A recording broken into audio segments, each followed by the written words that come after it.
Andy, we got a problem.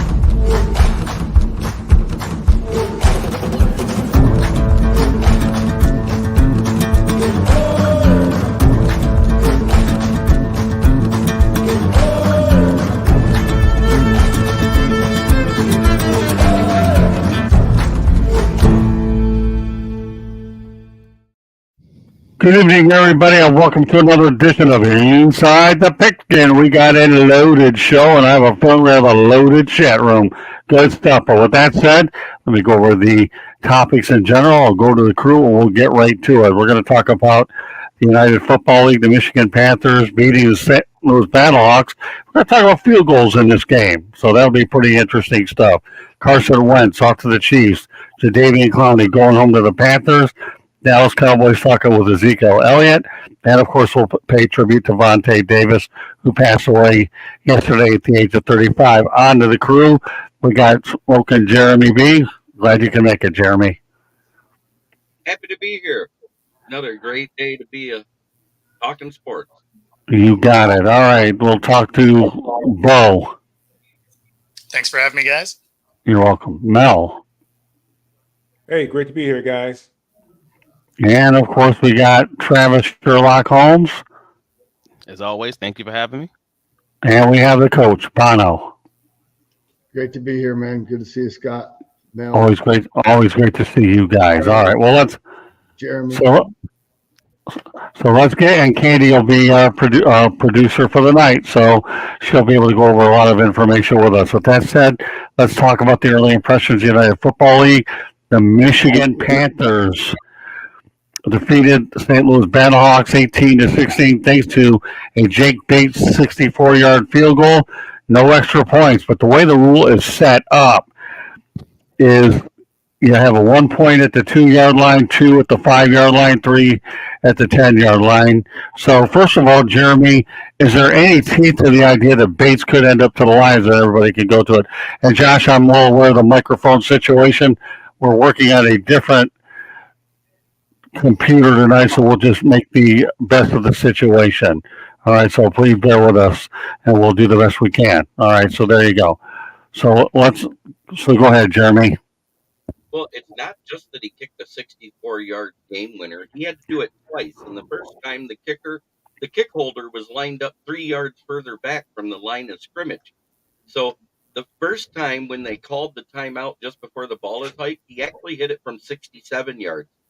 Then they get the timeout done. They move the kick holder back to the right spot, and he hit the 64-yarder. But yes, the Lions have already talked to Jack Bates. It's a regional-based farm system is the way the UFL is done. Like the Michigan Panthers, they are the farm team for Detroit, Chicago, Cleveland, Cincinnati. The one in Pittsburgh is going to be, Boston, the two Pennsylvania teams, and so on and so forth. So those teams have the first grabs on anybody coming out of the UFL, just like when the guy came out of the Houston area last year with that team. Dallas was able to grab Aubrey, the kicker, from there. So there's no draft order. It's first come, first serve. So, yes, they do have a shot to get this guy next year, or for this season coming up. Okay, well, that makes sense. So with that said, all right, let's talk about the early impressions of the United Football League. We'll stay with you, Jeremy, and then we'll go down the line. Well, they had their record attendance for week 1 because with it being a slow week of NFL football, opening week of baseball, they're up against a lot of established stuff, but they still had a total of 45,634 fans this week. The Michigan team and the other one had the lower end. They were at about 9.3 thousand.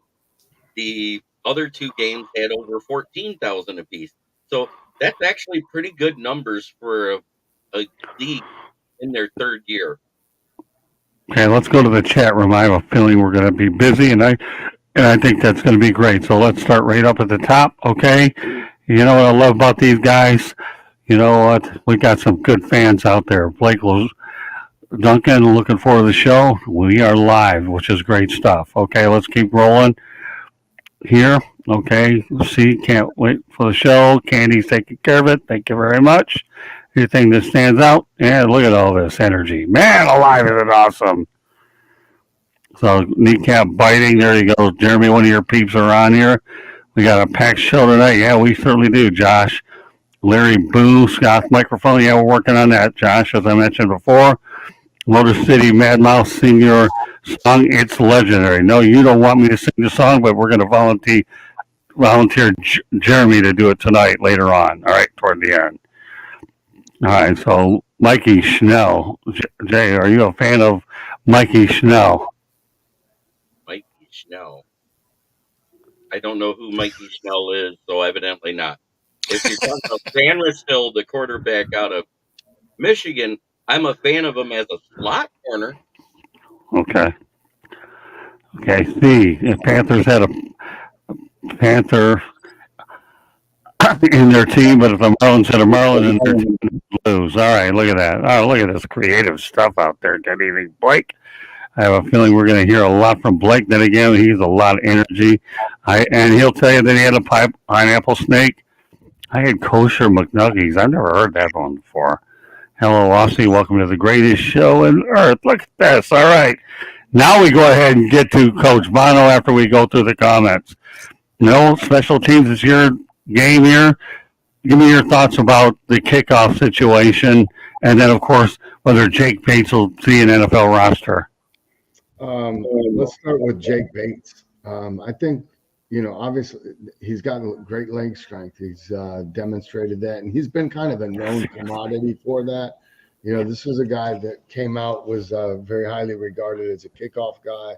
I think went to Houston, was 2 for 3 on extra points there. And so this will be a big year for him. I mean, if he can show that he can be consistent, converting field goals in the areas where you expect to make them, from, I won't even go out to the 40, from the 35-yard line in, you expect as an NFL team to come away with points as long as you don't hurt yourself by turning the ball over or doing anything like that. That's still like the number one proving ground. But, man, when you have a guy that has range, it really it's just a huge advantage to the team. You take into consideration that still a third of the games in the NFL are decided by 3 points or less. So, when you walk out on the field on a Sunday, and I know that my kicker has a greater range than your kicker, that's field position on every drive right there, and it takes pressure off the little bit of pressure off the offense, but that line that they have to cross where we say, okay, we know we can go tie this game up, or we know we can go win this game, or we can just come away from this drive with points. It's important, so that leg strength, he's shown that now. We got to see the rest of the year that he can consistently kick and make field goals from the areas on the field where he's supposed to. As far as you mentioned the kickoff rule. I'm sorry, Scott, I didn't know exactly what you were referencing. All right, so let's go ahead and tell me, by taking the extra points away, you have 3 options, Coach. Oh, yeah. You have the 2-point play, and then 1-point play in a 3-yard. Do you think the NFL is going to get wind of this and say, hey, this isn't that bad, knowing full well that they wanted to take kicking out of it anyway, but UFL is going to be trying different things. I don't know. I don't know that the NFL will mimic that because number one, they don't have to. The NFL is still the premier league. These leagues are great, but let's face it, they're not gonna replace the NFL.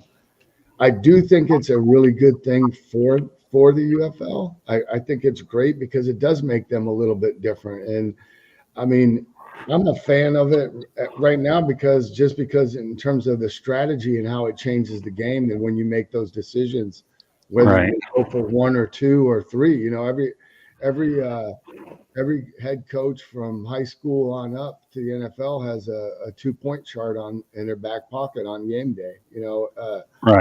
Teams coaches have them as well. Well, now, Now you're in that league. You have to legitimately have a 3-point chart. I bet you the analytics people have just gone absolutely nuts with this thing. They love it. It keeps them employed, gives them makes their job even more important. Okay, let's go to the chat room. Blake Lesinski, question for Smokin. Who do you think will win the Super Bowl next year? I still think the odds favorite are exactly what Vegas says.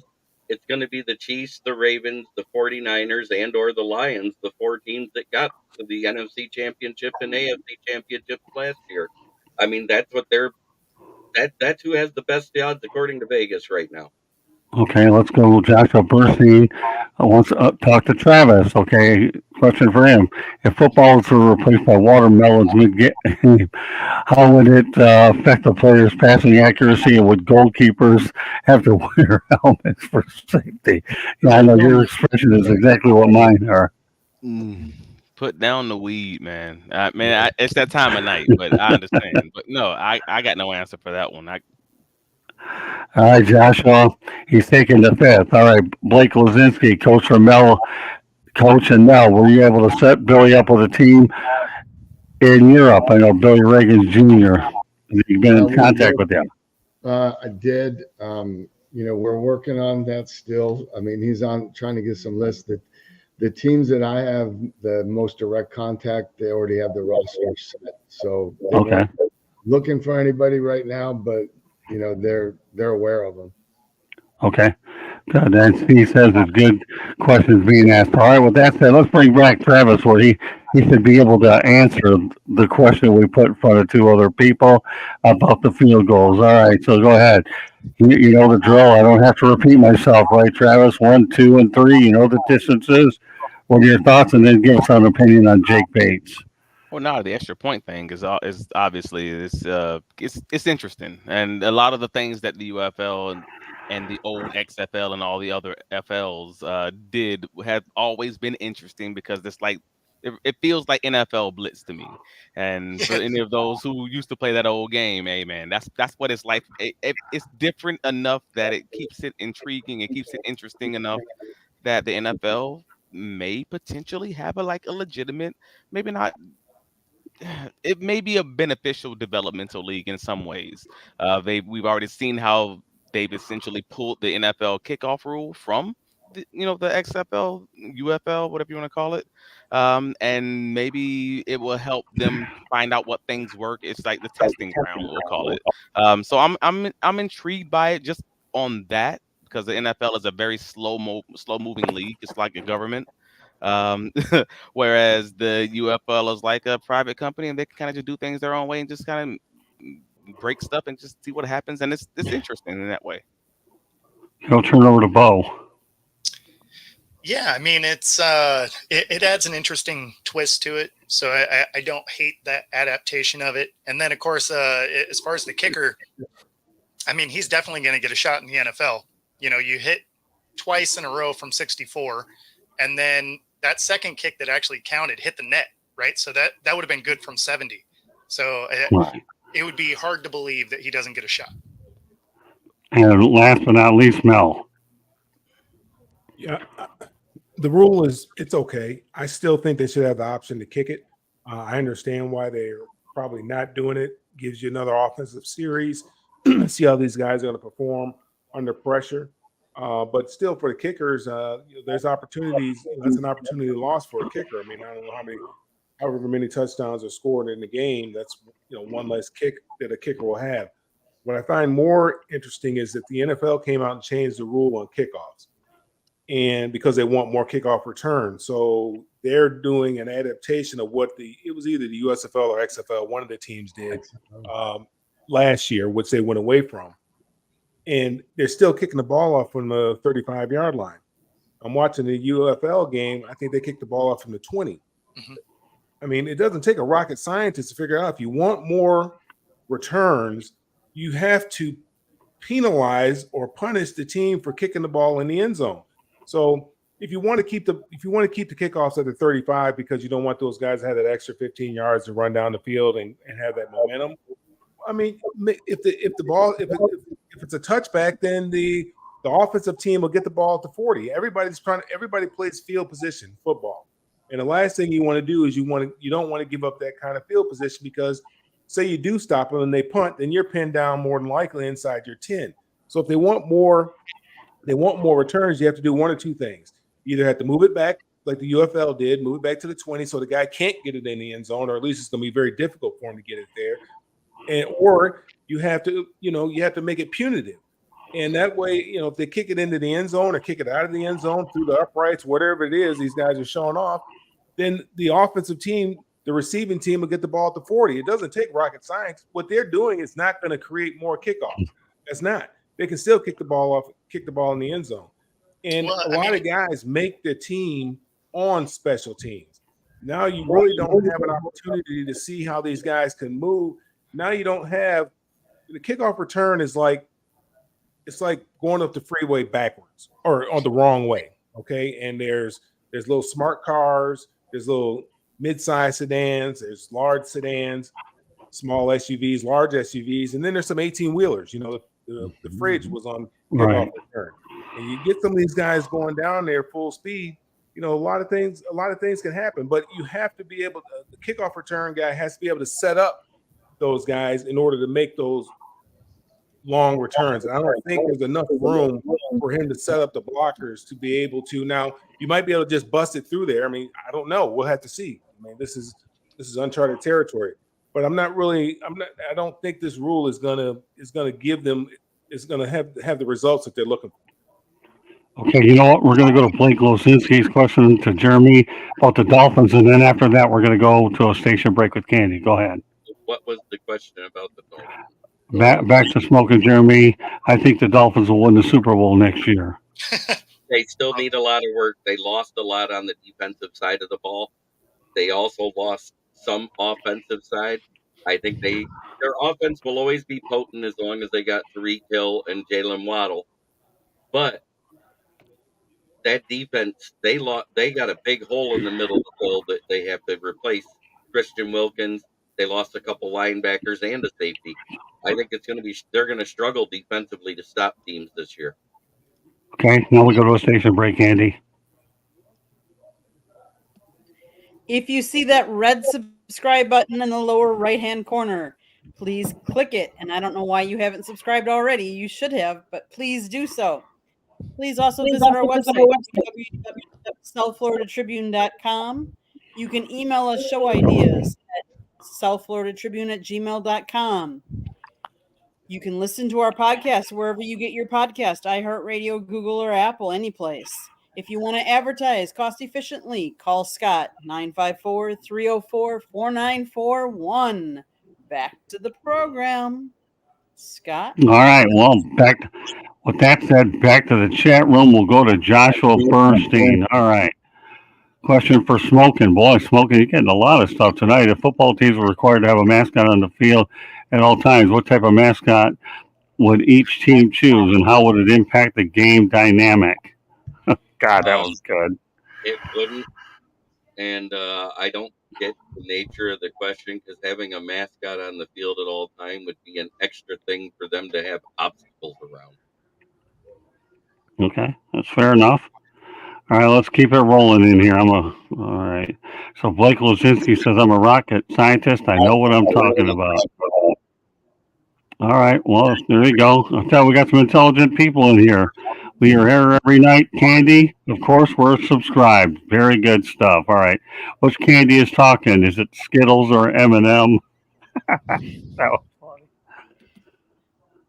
I don't know, Candy. You might have to answer that one. Are you Skittles or M&M? Oh, that's a tough one. It depends on if I feel I don't know. I don't even know how to respond to that one. I'm going to leave that one alone. You could be the judge of that, Scott. Well, I'm gonna take the fifth on it because these guys are too smart and we have a lot of stuff to get to. So at least we put them all up there, and we'll let the audience decide as they continue to pay more attention. But these guys, well, you know what? I got to tell you, I like Skittles too, Blake. All right, and Bo is having some issues with Comcast. Don't worry about it, Bo. we'll see if we can get all figured out next week. But we appreciate you being on anyway. So I knew that you were having some issues. I'm glad you got the first stop again. No big deal. So with that said, a few more topics I want to get to. Carson Wentz has signed with the Kansas City Chiefs to be Patrick Mahomes' backup. Do you like it, Jeremy? It's a vet presence. It's somebody that if he goes down, he can come in and a spot start, but he's not going to be the starter, and he might see the field for what, 3.5 quarters all season, because Pat Mahomes will play hurt. Okay, well, back to Joshua. Boy, I'll tell you, he's a real big fan of yours. Candy, throw that up there. Smoking Jerry. All right, let's see what this one's all about. He's on the air, boo with style and flair. What's a voice that's smooth and inside grad? Look at that. How do you like that? That should really, that should help your self-esteem. Not that it needs a whole lot of work, but it doesn't hurt. All right. Anyways, Coach, we'll turn it over to you. Carson Wentz. You know the question. Was it a good fit? Yeah, I mean, just like just like Jeremy said, he's a veteran presence. Let's face it, if Mahomes gets hurt long term, he's an irreplaceable player. So better off having a veteran quarterback that can at least manage a game and has been in situations. Yeah, I think the one thing about Carson Wentz, as long as he's got good coaching and a stable offensive coordinator, we know about Andy Reid. I think this is probably a decent fit for him. I really do. Andy Reid doesn't get it wrong with too many quarterbacks, especially when they're in their system. Bear in mind, they won a championship with Chad Henne as the backup, and Chad Henne retired on top. So there you go. All right, so we'll turn it over to Mel. Yeah, I mean, if you lose somebody at that position, it's always good to have somebody with 90 some odd starts under their belt. At least he's not going to be, he's not going to be, it's not going to be too big for him. The situation's not going to be too big for him. He's played in big games. I mean, at one time before he got hurt, he was the leading candidate for MVP. So we know the guy has some skills. Now, since that time, a lot has happened with him. He's digressed quite a bit, but I think with Andy Reid having that insurance policy, the Holmes has been very durable over his career.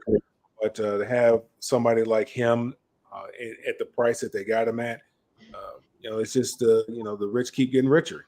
That's what they're doing. They're trying to make another run in it. They want to. They want to what is it? They're going to win to be their third in a row. Is that what they're trying to go? They're trying to three-peat. Yeah, correct. They're trying to three-peat. They're serious. Travis? I mean, you already mentioned the fact that they had Chad Henne as the backup not last year, but the year before last. Right. And honestly, they probably don't get to that championship that season if Chad Henne doesn't come in when Pat Mahomes gets hurt and he has a 90-yard touchdown drive against my Jaguars. And yeah, right. That happens. They win the championship that season. Henne retires. Then last season, they didn't really need him, but then they had Blaine Gabbert as their other backup, another former Jaguar great. And then now this might be the best backup quarterback to Pat Mahomes that they've had out of the three of them. And now you have Carson Wentz, who has experience in that system since he played in Philadelphia with Doug Peterson. So, Right. Hey, this is probably this is a great little move for a veteran presence who already has experience in your system. Good job, rich keep getting richer. All right, Steve. This question is for you. Are you in the Keys? It looks so nice out. Come on, Mel. So am I in the Keys? It looks so nice out. Yeah, no, I'm at home. Yeah, he's at home. That's one of the nicer places in Atlanta where he's stationed at. So there you go. Great view in Atlanta. What a big city, lots of good views. Okay, now Joshua Bernstein, how can Kansas City Chiefs maintain momentum, maintain their dominance in the AFC West, and make a strong push for another Super Bowl in the next season? All right, well, you know what? I'll let every one of you take a crack at this one. But I'll start off with it to begin with. You got a great coach, you got a great quarterback, you have a great receiving core. They can only get a little bit better. I know they recently re-signed Edwards-Helaire, I believe, is where well. So we'll start off with Coach Bono to answer Josh's question. Yeah, try to keep as many of those pieces as you can, and try to get better with the pieces that are around Mahomes. I think continuity is a good thing. They kept Spags is back. Joe Cullen, the D-line coach, who has been a coordinator in the league, was interviewing. He's back. They're looks like they're going to, been able to keep most of their free agents, or at least the ones they wanted, and they've got a formula. Keep Mahomes healthy. Keep getting better on offense, and continue to win. They've got a great thing going. Okay, Jeremy. Well, they have a couple of things going for them. Number one is Pat Mahomes. Number two is Andy Reid.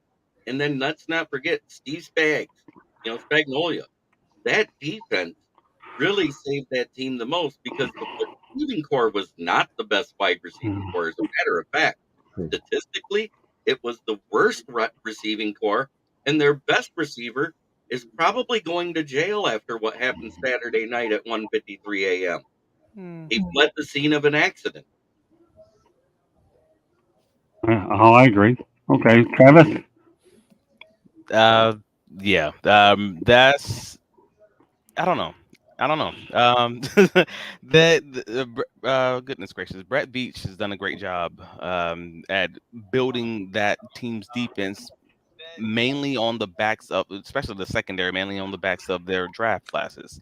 They've gotten a lot of that mid-round draft picks, and they've done a lot to build that up. So they end up losing Snead this past season, or this past off season, and they're more likely than not going to draft another cornerback in those early rounds or early to mid rounds, and kind of just make that up and do the same thing again. So they are really good at drafting. They're a really good draft and develop team.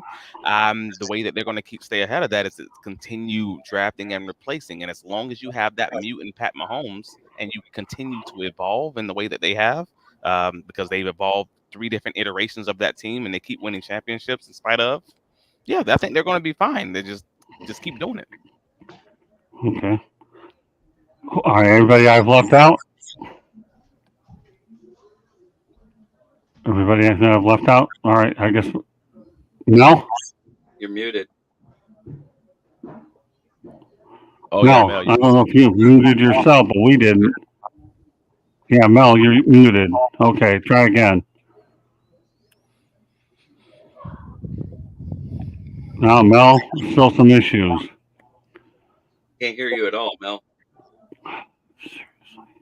Mel can't hear you at all. Mel.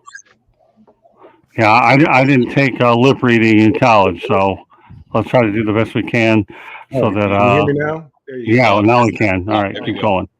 So sorry about that. I don't know what happened. I was trying to look at these comments and I logged out. Yeah, no, that's all right. But it's first of all, they got to be hungry.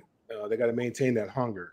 They got to remember how difficult it is to win, how hard they had to work to win the first 2 Super Bowls that they won. Sometimes you get complacent, but I think with a guy who is driven as Patrick Mahomes, I don't think that's going to be a problem for him. A guy like Travis Kelce, I don't think that's going to be a problem for him.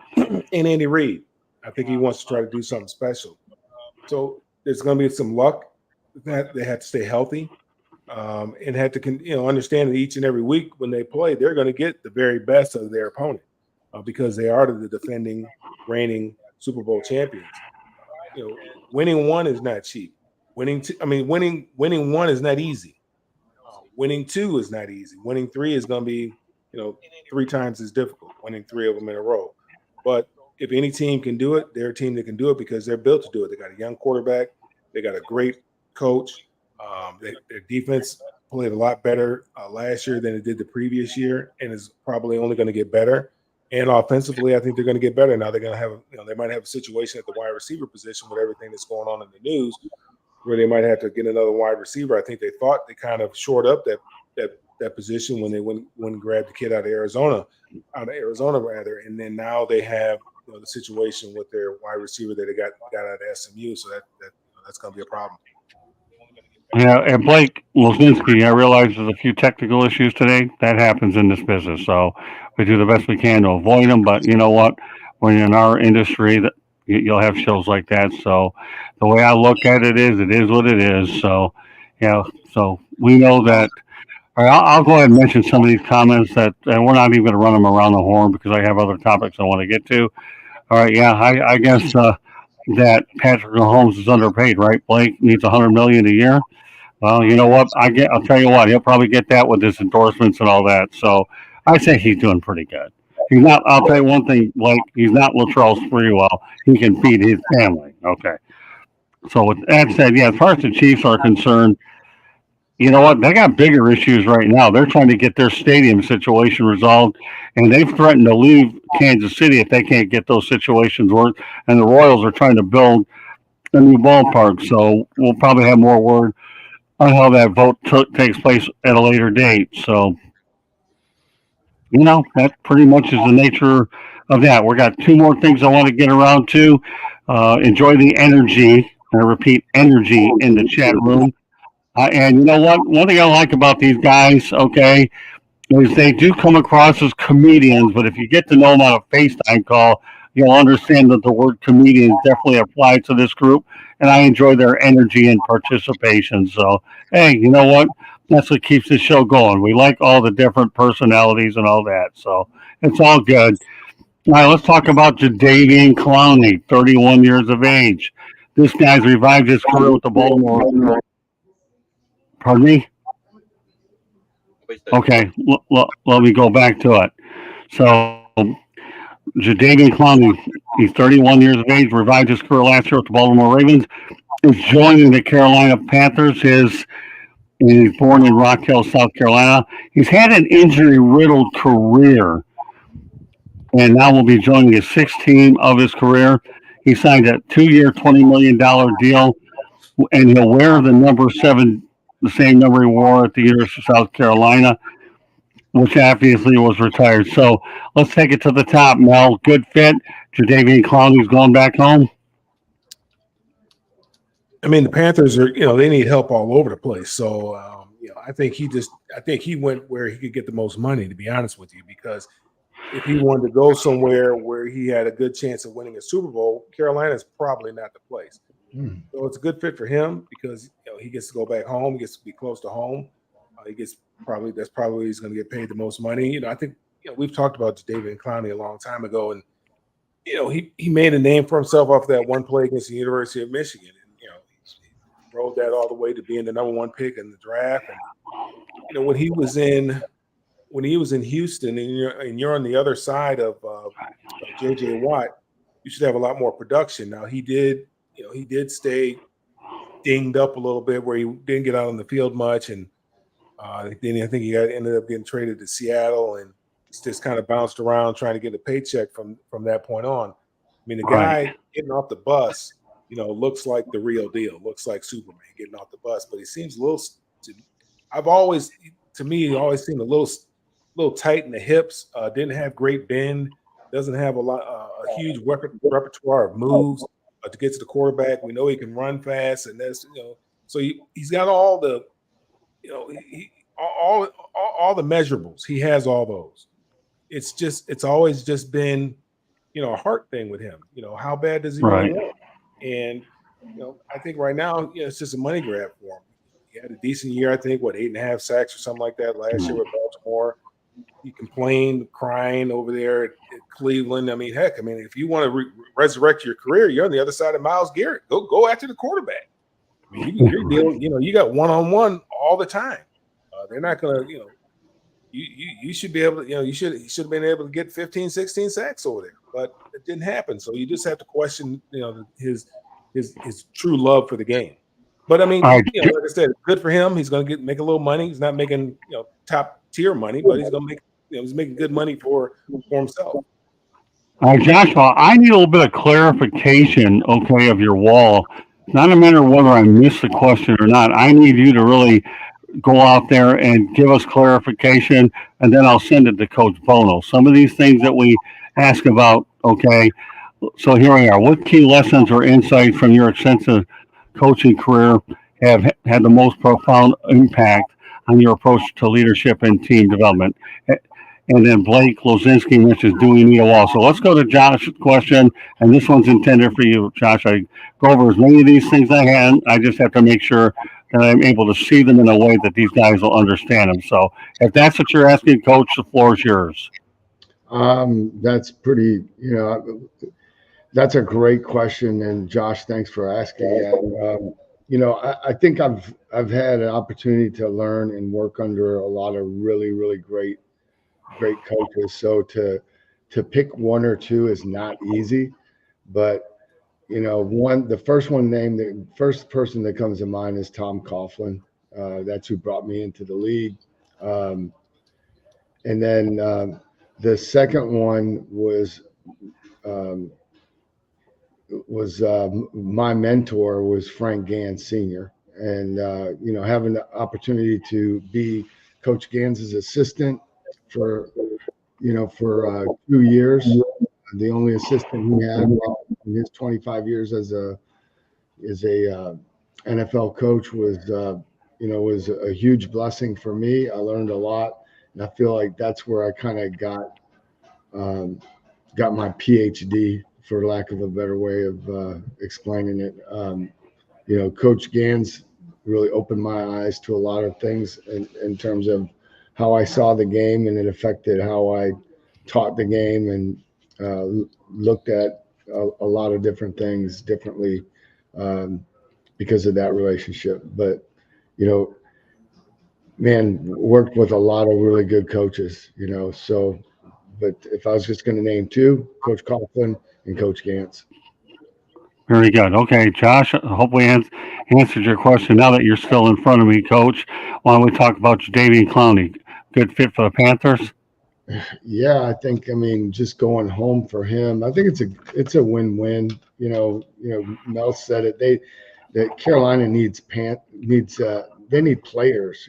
So to be, I don't know how much gas he's got left in his tank. I mean, this dude has been playing for a long time. I know he's been hurt, but he's been on rosters, and gotten contracts. I think, if I'm not mistaken, this is like year 18 or 19 for him. I mean, playing 3 years in the National Football League that's significant. Not many guys make it to the 3 year mark. That's Right. that's why that's that number for vesting for the pension. They didn't arbitrarily pick that. They set that up so that the house could win. So to play 3 years is significant. To get 5 years is you've had a great career if you can play 5 years. Very, very few people get to that 10-year mark, and then anything above and beyond that, just incredible. So, man, respect for him, just for him having the ability to continue to go out there and do it. Mel and I always talk about, what's that price tag to get a guy off the couch? I mean, I don't know what that is, but when you got 18 years in, I give him credit. All right, to answer your question, Blake, what happened to Bo? He was having issues with his cable, so that's why we lost him.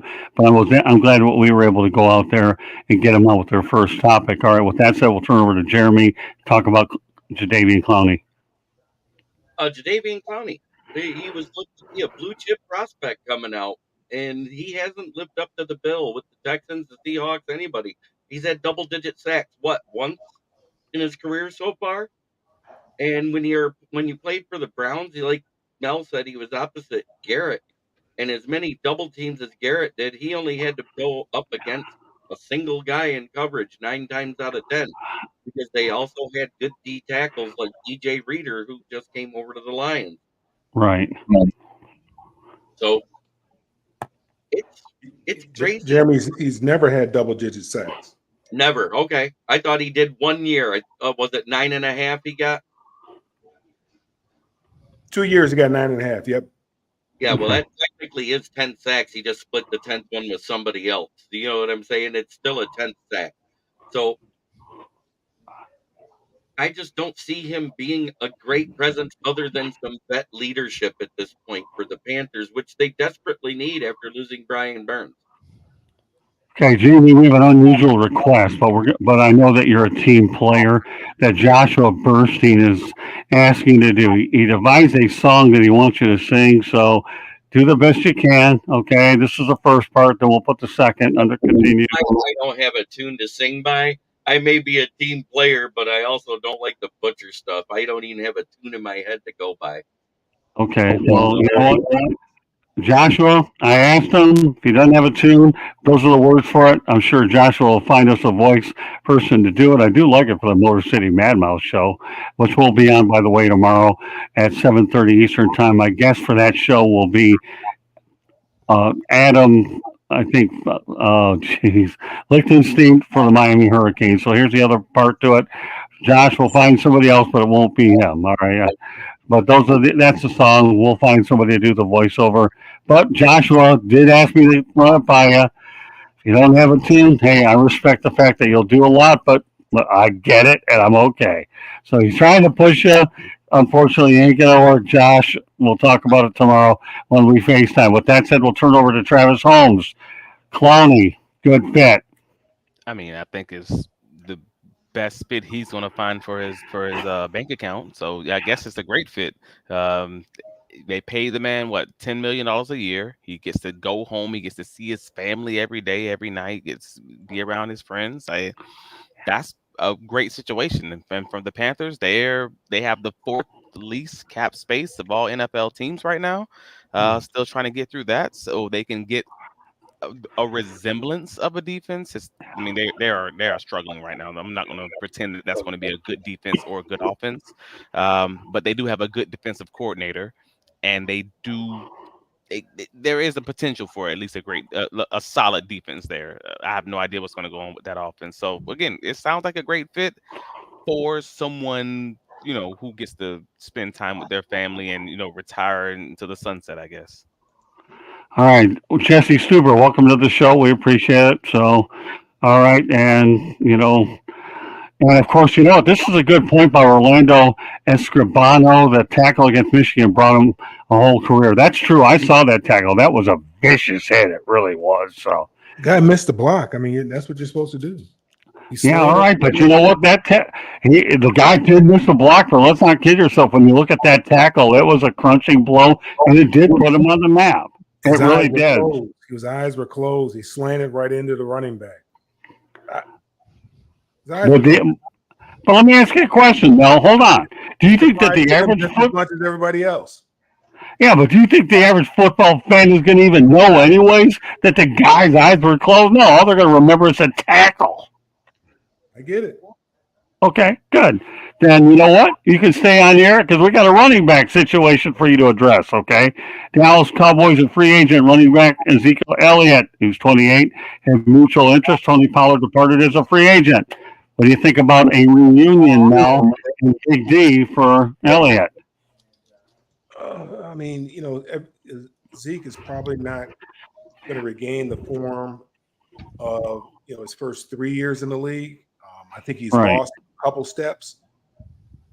He can get there. He can get the tough yardage for you. He also has proven that he can catch the ball well out of the backfield.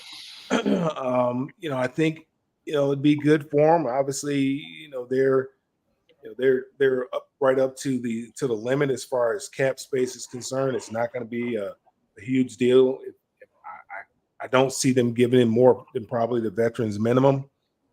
But they do need to, get a running back. They do have a problem now. They did have the guy that they drafted last year, whose father is a coach on the team. I think he went to Kansas State or something like that. A young guy, and they may have another young guy. The one guy whose father coaches on the team, I didn't see him get much action in the backfield. I don't know if he played on any teams or anything like that either. But they do have a void there. I mean, they're going to have to address that, whether it be in free agency with a couple signings or if they're targeting somebody in the draft. Okay, let's go over to Travis. But Travis, this is a good question. So this one's targeted at you.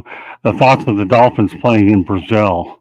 There's a big, heavy Brazilian population in South Florida. There really is. I know in Deerfield Beach, especially, there's a lot of Brazilians. But they're just curious Josh is curious to see what you think about this. I mean, no, it's just another international market as the NFL continues to expand their reach, and they're doing a good job at identifying which team should be where. And I guess to his point, they're putting the Miami Dolphins in Brazil, which will be a good place for that community. Which they put the Jacksonville Jaguars in London, where Shad Right. Khan just happens to own the stadium and have hotels there. Makes total sense. Yeah, is that they're doing a good job putting these teams in the right communities that where they're supposed to succeed. And I would expect nothing less of a whatever it is, billion-dollar organization, this, monstrosity that the NFL is. So I see no wrong in it. Great question, Josh. All right, now to the other half of what we were talking about. A reunion in Big D for Ezekiel Elliott and the Cowboys. You see it as a good potential fit. I mean, this sounds like the Jadeveon Clowney situation all over again. And my comments almost are very similar. It's like, hey, all right, he may go back to Dallas, and maybe they'll. I don't even know. I can't even pretend that I believe that they would win something. But they'll try to make some noise. We kind of know that this is the end for this team. Either they win it all or they don't, and everybody's gone. I mean, because that seems to be just that's the trajectory that we're on right now. Last year of a contract for the coach, quarterback essentially is pretty much guaranteed, more likely than not, to be a free agent next year. And Right. you have maybe Zeke going back, as he hasn't been his 2 years ago self for since. Great, I guess. Sure. I don't know if it moves the needle or anything. I mean, it's not going to stop you from drafting a guy. All right, Jeremy, two-part question. Number one, this one, Elliott, and then I'm going to turn over Orlando's question over to you as well. All right. Well, Zeke going home might be good for him. He did have his best years there, but I think his best years are behind him. I think Okay. he needs a running back like Pollard to be that 1-2 punch because he just doesn't have the speed. He lost the step. He doesn't. He isn't even a goal line threat anymore like he was. So it is what it is. It's where he'll fit, and their goal line is not as good as it once was. All right. Okay. So, and then the other part where he says, "Why is Detroit in Germany?" Then that had to do with the whole London question that was asked earlier. Detroit's in Germany because the London dates are taken up. I mean, there's a Okay. solid population of Germans in Michigan also. Like, that's since the 1800s. I lived in Michigan for 6 years. Like, Okay. that's also a Yeah, thing. but I'm just saying the first 3 games that Detroit played overseas was in London, and they're two Right, in one. right. All They have right. a And they they have a good following of fans in London already. They're trying to make it a worldwide market, so they're going to bingo. be moving teams around to gain interest in those other countries. Right, but the hope is that that's going to be their home country, just like the Jaguars' home country is London. If they have to have a secondary home, kind of that thing. So I understand the logic of it at least. Yeah, Orlando, if I'm understanding what you're saying, okay, I believe you're probably talking about Frankenmuth, right? Is that correct? Yeah, Christmas Town, Frankenmuth? Okay, I just want to make sure. All right, Coach Bono, I'll talk about Ezekiel Elliott. Good fit. And unmute yourself, Coach. Thank you, Mel. I kind of feel like Travis was onto something where he started saying like we're talking about the same type of guy, same situation, like with Wentz and Clowney and now Elliott. It's like you're having a fire sale, right? And those guys aren't long-term players. They're stopgap players. You have a hole in your roster. You have an immediate need. There's a veteran guy out there that's available that you're not going to have to really break the bank to go get. And look in at least two of the cases there's sentimental reasons too, right? Zeke going back to Right. Dallas, Clowney going to Carolina. So I think it's all basically the same deal. They should be beneficial on both sides, but let's not lose sight of what these are. They're just they're transactions, short term, meant to fit an immediate need, to fill an immediate need, or cover up somewhat of a weakness. Yeah, I agree. It's just a band-aid right now, unless the Cowboys can find a hidden gem in the draft. All right, Joshua, to answer your question, when is smoking Jeremy going to be on the professor and the pupil? Let me give you the story on that, and I'm glad you brought it up, Joshua. I'm currently restructuring the show to appear on Thursday nights. So the way the scenario is going to turn out, okay, George Icorn and I are both going to be on that show with Jeremy, and we're working on Spencer Tomset as well. So you're going to have two professors, two pupils, and we'll add other people as we go along.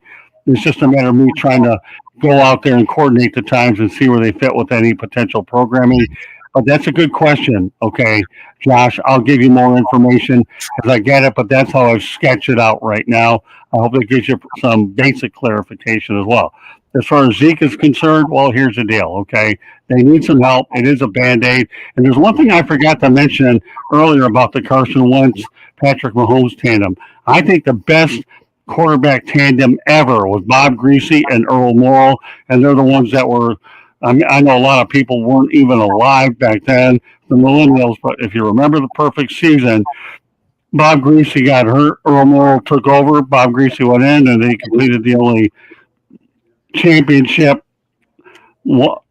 perfect season ever. So, you can look at backup tandems, and that's the one that comes to mind. All right, one more thing I want to get to tonight, and that's this. Unfortunately, former Pro Bowl cornerback Vontae Davis died at the age of 35. Right now, though, there was no foul play suspected. He was found dead at a residence in the South Florida community of Davie. Jeremy, what do you know about it? What are your thoughts? Oh, that was the biggest thing that I knew about it. That there was no signs of foul play. It's another loss. Until the autopsy comes out and we see what it is, we don't know what killed Vontae Davis. It looks like it's a natural causes thing. So until we hear more, I mean, until the details are released, you really can't speculate. Okay, that's fair. Okay, Travis. I mean, yeah, that's rough, man. I mean, immediately I'm like, dude, I had to Google it. I'm like, wait, he's not that old. Like, gosh, it was just a rough, just a wake up, just like when anyone dies young, man. And I mean, I'm talking about if you're not in your 70s, 80s, like, I mean, goodness gracious, that's obviously a rough thing. Because prayers for his family, for Vernon Davis, their family, like it's just, man. But yeah, no, like Jeremy said, no foul play. It just sounds like something happened, and I guess we'll wait more information when they do the autopsy. Okay, Coach, when you see a player die this young, what enters your mind? Oh man, I hate to see it. My first thing that entered my mind, what happened? What happened?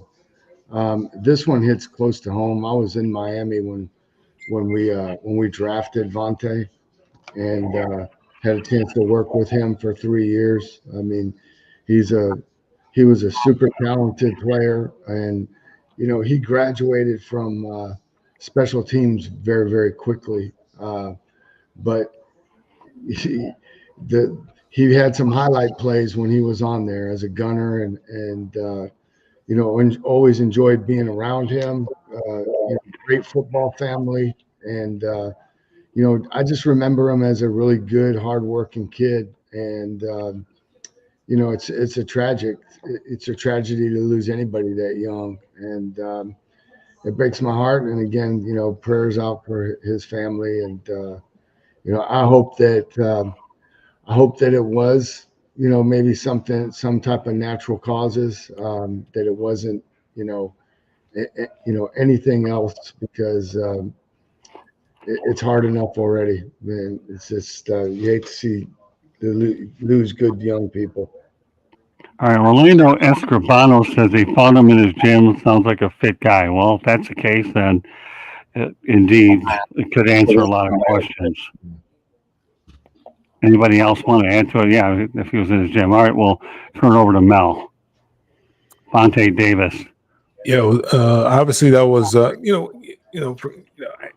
as you get older, you start to face the fact that you're not going to be around forever, and you see these guys that you played with or that you watch play on TV, and you see they pass away at such a young age. You wonder what happened. That's the first thing you want to know. What happened? What was football? Did football have something to do with it? Did football contribute to it in some way? It's unfortunate. The way that I remember Vontae Davis was from his time in Buffalo, when at halftime he decided to retire, and and that's kind of how I was like, man, is that same guy? Because Yeah, it is. That's what I was thinking. And so I forgot about that.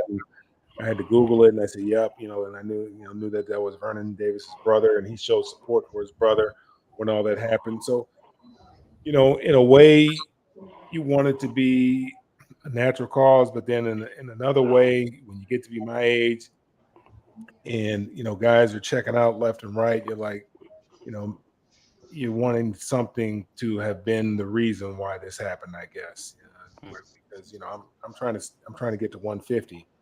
And that kind of messes with my psyche a little bit when, guys way younger than me are passing away. But obviously, my heartfelt condolences to his family, his loved ones.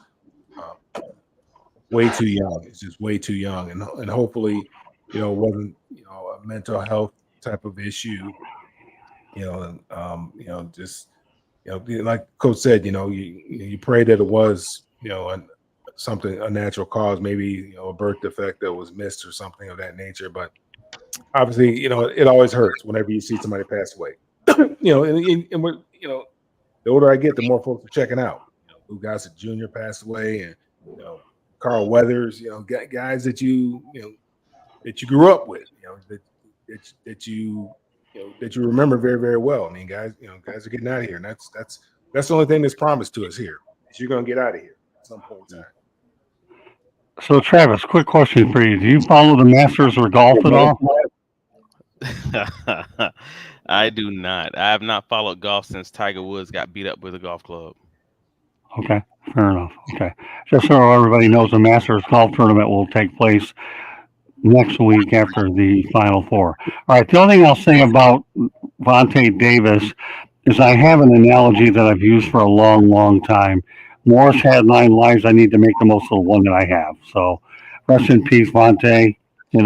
Hopefully, indeed, from the preliminary reports that if no foul play is suspected, that you'll just simply rest in peace. With that said, I'm going to give everybody an opportunity right now to let you know how to contact you. So, Jeremy, you start off. Well, you can find me right here on the South Florida Tribune YouTube channel. You can also find me on their webpage, southfloridatribune.com, under the Motor City Tribune heading. Because, like Scott, I write for them. There, you can also find me on my channel, which is Kneecap Biting with the Motor City Lions. I'm live 8 times a week there, 2 times a week at least here.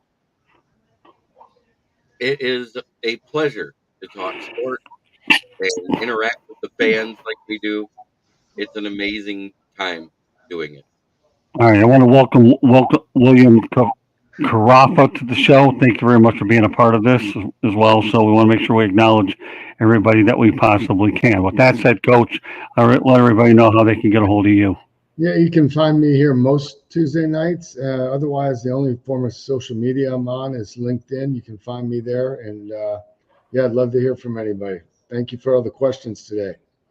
Yeah. And you know what? Thank you very much, Steve. We appreciate your kind words. And yes, it definitely is always growing. And I do what we can to try to make sure the topics are top notch. All right. With that said, we'll turn over to Mel Farr. You got an event coming up really soon. Let everybody know how they can reach you as well. Yeah, you can reach me on all the social media at Mel Farr Jr., Facebook, X, LinkedIn, Instagram. We also have an event coming up on April 24th up in Detroit for the draft. We're having an NFL pre-draft party. It's going to be pretty nice. A lot of people are going to be there. A lot of celebrities are going to be there. A lot of players, former players, maybe possibly some current players are going to be there. So we're looking forward to that. That's going to be on April 24th at 7 p.m. at One Mic 313 up in Detroit. It's a comedy club. We're going to have a comedy show. We're going to have a fashion show and lots of great food and a lot of fun. So looking forward to getting back up there in Detroit and raising some money for the kids down here in Atlanta and also up there in Detroit. Okay, well, I'll turn over to Travis. You can find me Wait, on wait, all wait. Mel, Blake has a Yeah. question. How can he get tickets? I can send you the link.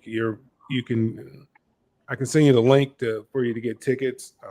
Just reach out to me on any one of those social media sites, and I'll be more than happy to get you a link. Blake, you're up there in Detroit, I take it?